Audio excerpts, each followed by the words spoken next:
नमस्कार, सुस्वागतम दर्शकों जी। मैं बीएन फिर एक बार आप लोगों का साथ। एक अध्ययन से पता चला है कि गर्मी के संपर्क में आने से हृदय पेशी में रक्त प्रवाह बढ़ जाता है और कोरोनरी धमनी रोग से पीड़ित कुछ लोगों में इस्केमिया उत्पन्न करता है, जिससे ये पता चलता है कि उच्च जोखिम वाले व्यक्तियों को अत्यधिक गर्मी से बचना चाहिए।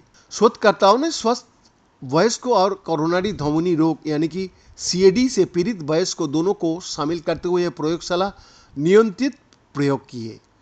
परिणामों से पता चला कि निष्क्रिय गर्मी का संपर्क सभी प्रतिभागियों में मायोकार्डियल रक्त प्रवाह को बढ़ाने के लिए पर्याप्त था, चाहे उनकी उम्र और स्वास्थ्य की स्थिति कुछ भी हो, जिससे हृदय पर महत्वपूर्ण तनाव पैदा होता है। वैज्ञानिकों ने कुछ प्रतिभागियों में बिना लक्षण वाले गर्मी से पीड़ित मायोकार्डियल इस्केमिया को देखा, जिससे पता चलता है कि इन वयस्कों को अत्यधिक गर्मी के दौरान ठंडा रहकर हृदय संबंधी तनाव को कम करने से लाभ हो सकता है। यह अध्ययन 10 जून एनल्स ऑफ इंटरनल मेडिसिन में प्रकाशित हुआ।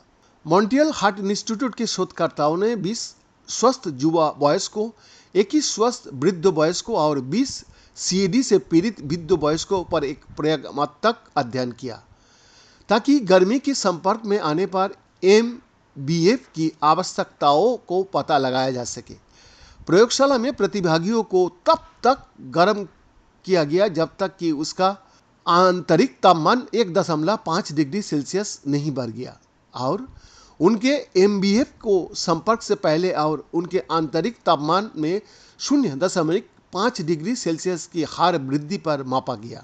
जांचकर्ताओं ने पाया कि जब सभी प्रतिभागियों के शरीर का तापमान 1.5 डिग्री सेल्सियस बढ़ा तो एमबीएफ में वृद्धि हुई। लेखकों ने इसके अतिरिक्त पाया कि सीएडी से पीड़ित 7 प्रतिभागियों ने इमेजिंग साक्ष्यों के आधार पर स्पर्शोन्मुख ताप प्रेरित मायोकार्डियल इस्केमिया का अनुभव किया। एनल्स ऑफ इंटरनल मेडिसिन और University of Pennsylvania Perelman School of Medicine के संपादकीयों में अध्ययन के निष्कर्ष के संदर्भ में रखा गया है।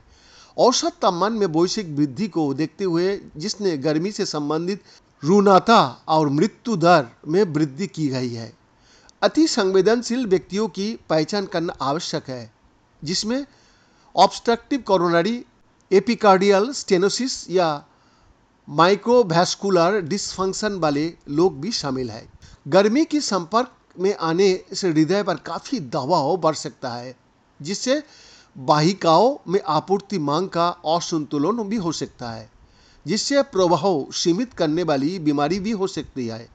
यदि ये समय के साथ या संभावित रूप से बार बार संपर्क में रहने से जारी रहता है, तो इसका परिणाम लक्षणात्मक या मुख इस्केमिया भी हो सकता है। और जनसंख्या अध्ययनों में गर्मी के संपर्क में आने से प्रतिकूल हृदय संबंधी घटनाओं के लिए बढ़े हुए जोखिम को कम से कम आंशिक रूप से समझा भी जा सकता है। लेखकों ने सलाह दी है कि चिकित्सक जोखिम वाले मरीजों को अत्यधिक तापमान के नुकसान के बारे में परामर्श दिया जाए, जिसमें हाइपोथर्मिया की पहचान कैसे करें और निवारक उपाय अपनाने का महत्व भी शामिल है।